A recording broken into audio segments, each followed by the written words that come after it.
minutes. You mentioned earlier this week that your stepdad has learned not to over-season the meat.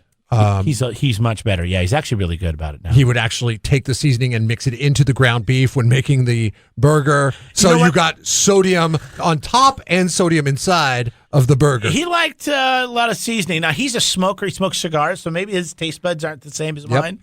It happens. But, it happens. He also would eat his meat well done. Now I feel like we were talking about a control freak, but crossing the line of bully, because we've bullied him. I've bullied him so much about how he destroys his meat that he now eats it medium. And he can have a little pink in there, where before it had to be no pink. He's coming around. He's coming around to your way of thinking. It's the right way. You have big influence. You have big influence on him. The other night, Wednesday night when I was having cider night, for whatever reason, I don't know what it is. I love to eat cheese while I drink cider. That's probably fine. It's like the finest. It's my favorite pairing. So any kind of cheese in particular? It really doesn't matter. Whatever's in the refrigerator, I'll grab. And I'm sitting there and I'm eating cheese, I'm drinking cider, and like I want the cheese immediately, so it's really cold, right? But have you ever noticed how warm cheese has so much, not warm, but room temperature? Yeah, room temperature cheese has so much more flavor than straight out of the refrigerator cheese. Like straight out of the refrigerator cheese almost has no flavor. Right, exactly. And you might as well just be eating a rubber band at that point. It's something, and I'm not a scientist, but this was explained to me because wine is the same way. So is beer, as a matter of fact. Like you're going to get more aromas out of wine or beer if it's more like 55 or above than if it's chilled. Okay. It's almost a little bit different. So anyways, it's something to do with molecules in the cold and all that kind of stuff. Well, it's amazing. And now I'm like, I can't eat cheese straight out of the refrigerator anymore. Like no matter how hungry I am, I want the cheese to warm up.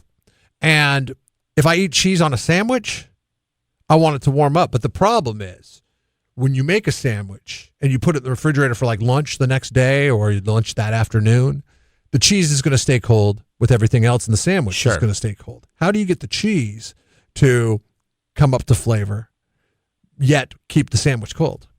You take your cheese out, you make your sandwiches fresh, you don't put them in the fridge. Well, okay. Which, if you use mayonnaise or mustard, you don't do that anyways. I'm not always home. I know. You mean like bringing something to work? Yeah, I mean, that's the only time I eat a sandwich is when I'm packing lunch. So the question is, as you get older and you start to learn things, when it comes to, making a dish, cooking, preparing, whatever, what have you learned? Never eat steak hot. Like, don't get it right off the grill. Like I used to, when I used to make a steak, I'd let it rest. I'd pluck it off the grill and I'd dig into it because I thought I needed to eat it when it was hot. And then I realized as I got older that closer to room temperature steak has way more flavor than steak right off the grill. I'm starting to realize that with all foods. When you cook it, you should at least let it sit for 5 minutes.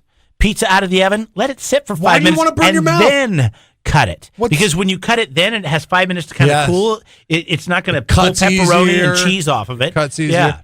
Let it rest. Let it rest. And you don't burn your mouth. The Beatles said, let it be. Let it be. Yeah, right. 805-543-3693. My thing is the salt and the seasoning. I used to way over season stuff. And now I've learned that just salt and pepper is actually probably the best seasoning you can do on most every single dish. Now, I'm not talking about making sauces or soups or things like that, but just, like meat in general. Little garlic powder. I call it Charlie's Mix because that's what Charlie called it from Charlie's Place when he used to come on the show all the time. And he does equal parts salt, pepper, and garlic powder in a shaker, mixes it all up, and I tell you, it's my go-to for everything. It's really good. You put it on vegetables you're grilling. You can put it on... Yeah. Easy to mix yourself.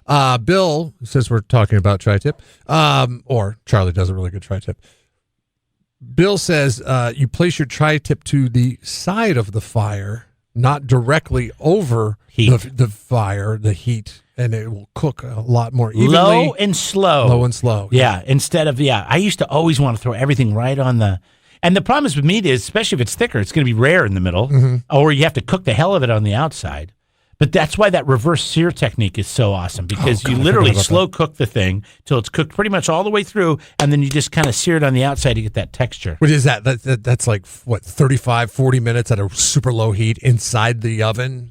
I mean, it all depends on the meat. Like a tri-tip, it takes longer, but I usually cook it until the tri-tip gets to 120 degrees, and then I put it on my sear grill. But then I sear it to about 135. This is my favorite way to do steaks.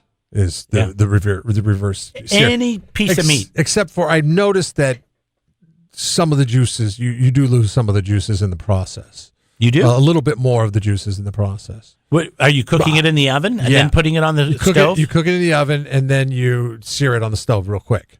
But the oven, I put it on a broiler rack. Maybe I should put it like in a pan in the oven instead, like a Pyrex or something like that. So it sits in its own juice. I'm putting on a broiler pan and then it's dropping. I feel like the juices get locked in when you cook it slow. No, it does more so than anything else. I have a tip, by the way. I have a tip: olive oil. Take whatever meat you're doing the reverse sear on, rub it in olive oil, and it either clogs the pores and it helps hold the juices in. Yes. I learned that by accident with chicken. I want to clog the pores of whatever I'm eating. That sounds so appetizing. So healthy, doesn't it? Let's see. Karen agrees. Karen says, don't try to hurry anything. That's the number one rule for food. Eggs, for example. Eggs always are on low heat. My wife and I have two very different schools of thought on the eggs. I can't eat eggs when she cooks them because she just wants to get them done and out of the way. I'm like, what's the point if nobody wants to eat them because they taste cooked? On your stovetop, do you have the numbers on the dial of from 1 to 10? Mm-hmm. Yeah, I used to cook 7 on eggs. Now it's 3. Now it's 3, and especially for omelets. I mean, an egg will not burn if you have a nonstick pan and you just put it on 2 or 3, and then you put everything in there and let it melt. You put a lid on it, and then you could just roll it up, and it's perfect. Yes. Yeah, low and slow. I think that's really good. Pizza dough needs a day to sit before you should actually cook it. I didn't know that. I've never made pizza dough. Thank you, Bryson. Thank you, because if that ever happens, then I will be all over that. 805-543-3693. All great tips, including one from Andrea to wash your hands before you start messing around with food. That's a really good tip. Subscribe to the Jeff and Jeremy podcast now on Apple Podcasts, Spotify, Google, and YouTube. It's your Central Coast commute-friendly podcast.